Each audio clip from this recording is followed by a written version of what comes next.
Hello बच्चों, let's say the given question. The question says an element delta L equal to delta X I cap is placed at the origin and carries a large current I equal to 10 ampere. The magnetic field on the y-axis at a distance 0.5 meter from the elements delta X and 1 centimeter of 1 centimeter length is option A given at 12 10 raised to minus 8 Tesla, option B given at 4 10 raised to minus 8 Tesla, option C 10 10 raised to minus 8 Tesla, option D 4 8 into 10 raised to minus 8 Tesla.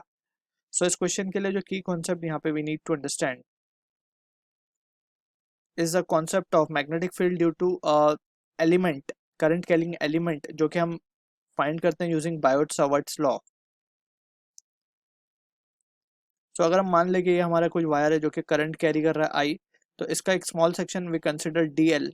इस small section से एक point P पे अगर हम magnetic field लिखना चाहें तो what we write as magnetic field at point P, it is given due to this section, small section dl, it is given by the expression mu naught by 4 pi idl sin theta by r square. ठीक है ना, इस तरीके से we are getting the expression for Biot Savart law. ठीक है, theta is the angle between the current section and the radius.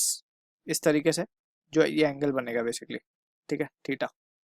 सो यहाँ पे हम ये फॉर्मूले को directly we can make use of it. So यहाँ पे हम लिख सकते हैं magnetic field at point P given है वहाँ भी हमें क्वेश्चन में एक्चुअली में.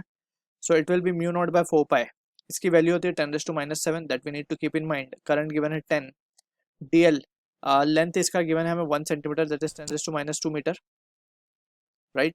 एंड साइन थीटा की वैल्यू हो जाएगी 1 क्योंकि परपेंडिकुलर है. हम देख सकते हैं जो भी हमारा करंट का डायरेक्शन होगा, करंट का direction basically carries a large current I. तो अगर हम मान ले let suppose it is towards x axis, तो हमें वाई डिस्टेंस यानी कि परपेंडिकुलर टू इट ढूंढना है, यानी कि theta will be 90, so sin 90 will be 1 divided by R square. तो 0.5 का स्क्वायर करेंगे तो 25 10 raised to minus of 2. Clear. So on simplification अगर हम इसको देखें, सो ये तो कैंसिल यहाँ से हो जाएगा and 1/25 will be nothing but it will B 0.04 into 10 raised to minus of 6. तो यहाँ पे इसको अगर हम फर्दर लिखें तो it can be written as 4 into 10 raised to minus of 8 tesla. So this will be the answer for the question we are getting, जो कि मैच हो रहा है हमारा ऑप्शन बी के साथ. So I hope you understood the solution. All the best.